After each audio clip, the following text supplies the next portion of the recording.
Olá, boa tarde. Você acompanha agora as principais notícias do Brasil e do mundo desta terça-feira. Abrimos essa edição com a atualização da greve de motoristas e cobradores de ônibus, que afeta a cidade de São Paulo.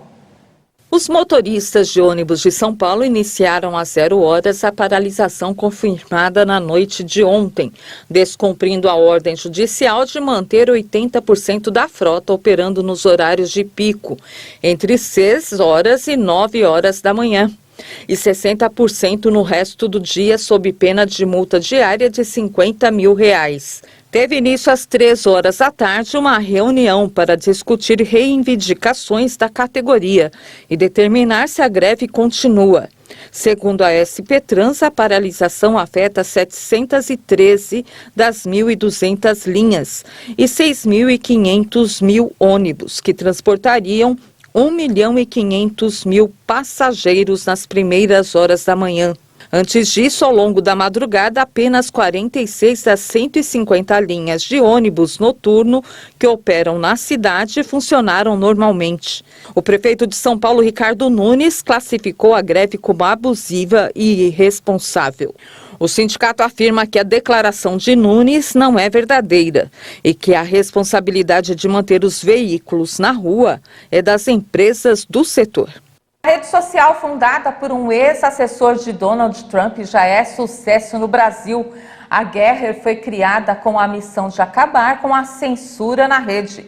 Em conferência em São Paulo, o CEO da empresa conversou com a nossa equipe. Uma rede social em expansão no mundo todo. Com menos de um ano de existência, a Getter já acumula quase 6 milhões de usuários em países como Japão, França, Alemanha, Canadá e Brasil, onde quase 800 mil pessoas estão cadastradas, o que coloca o país como o segundo maior mercado mundial da plataforma, perdendo apenas para os Estados Unidos, onde a rede foi criada por Jason Miller. Ex-assessor-chefe de comunicação do ex-presidente americano Donald Trump, Miller afirma que o sucesso da Getter por aqui se deve aos valores dos brasileiros, que para ele acreditam no lema da plataforma, uma rede social criada para dar voz a quem quer se expressar, sem bloqueios ou cancelamento.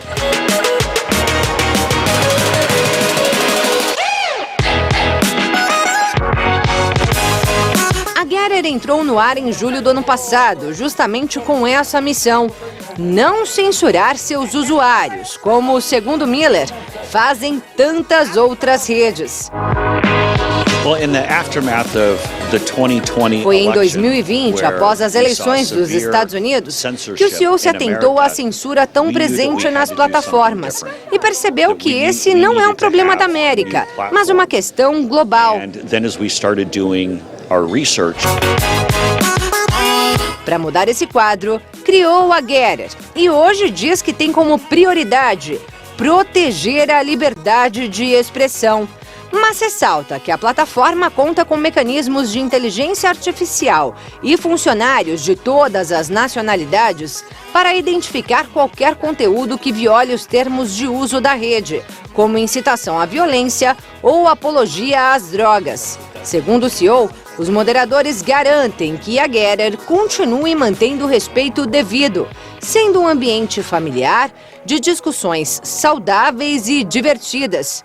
Características que, por outro lado, dão à rede a fama de conservadora. Sobre isso, Miller enfatiza que a plataforma não tem lados, está aberta para todos, independente de partido ou religião. Mas o fato é que a rede preza pela manutenção de instituições tradicionais. Por isso, o empresário veio a São Paulo, especialmente para participar da 3ª edição da CPEC no Brasil, uma conferência conservadora realizada em Campinas, no interior paulista, no último final de semana.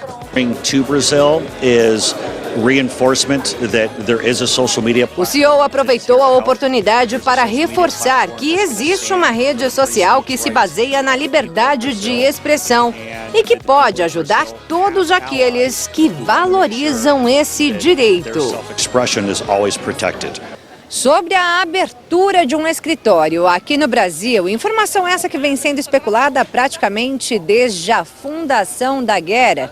Bem, o CEO disse que os processos estão em andamento e que a expectativa é de que esse plano seja concretizado até o final deste ano. Mas tem mais uma novidade, é o Gerer Pay, uma plataforma de pagamento digital feito com criptomoedas que a empresa deve criar num futuro bem próximo. Com tudo isso, Miller diz que espera atrair cada vez mais usuários do Brasil e do mundo.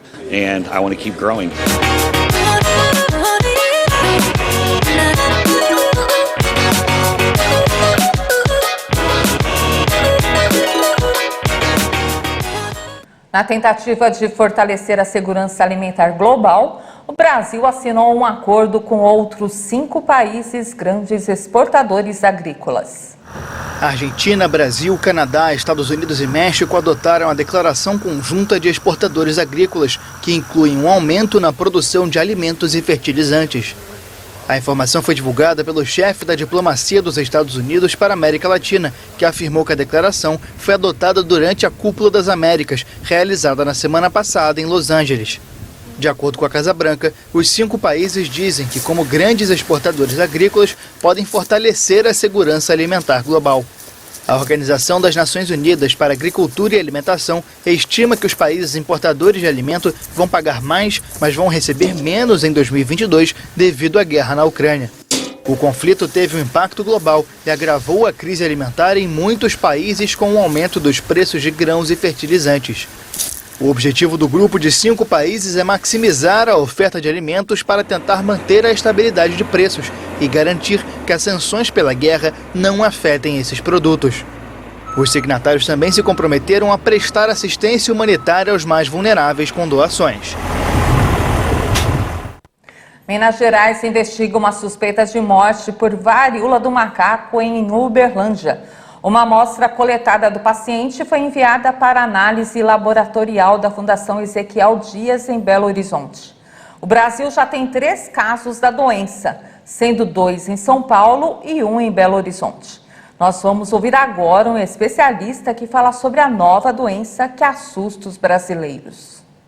A Organização Mundial da Saúde já registrou mais de 1.000 casos confirmados em 29 países em que a doença não é endêmica, com os maiores números no Reino Unido, Espanha, Portugal, Canadá e Alemanha. Ela não pode ser entendida como uma doença sem importância, absolutamente. Mas ela traz uma morbidade, que significa que vai trazer um impacto para a pessoa que está infectada, que está doente, e para o seu entorno, que também precisa ficar em isolamento quando você tem esse contato, que vai durar algumas semanas.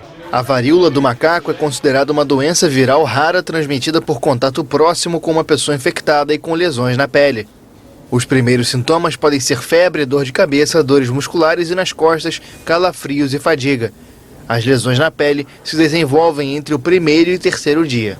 A doença, identificada pela primeira vez em humanos em 1970 na República Democrática do Congo, atualmente é considerada endêmica em 12 países africanos.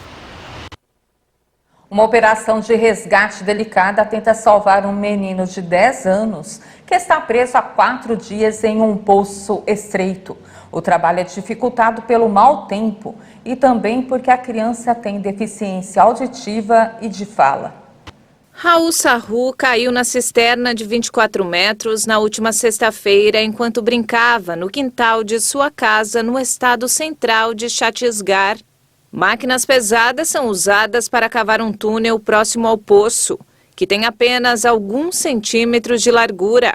Mas o mau tempo e cobras venenosas e escorpiões desenterrados pela escavação dificultaram os esforços de resgate. A polícia local informou que o menino está sendo monitorado por uma câmera e parece bem. Mas como a criança não fala nem ouve, a equipe enfrenta um desafio ainda maior. Poços descobertos são uma característica comum das aldeias agrícolas indígenas. Mas os acidentes envolvendo crianças pequenas são frequentes. Em 2019, uma criança de 2 anos foi retirada sem vida de um poço. após um esforço de resgate de 4 dias no estado de Punjab, no norte do país. No mesmo ano, um bebê de 1 ano e meio foi resgatado no estado vizinho de Haryana depois de ficar preso por 2 dias. E olha só que bacana, a primeira superlua de 2022 poderá ser vista de todo o Brasil na noite de hoje.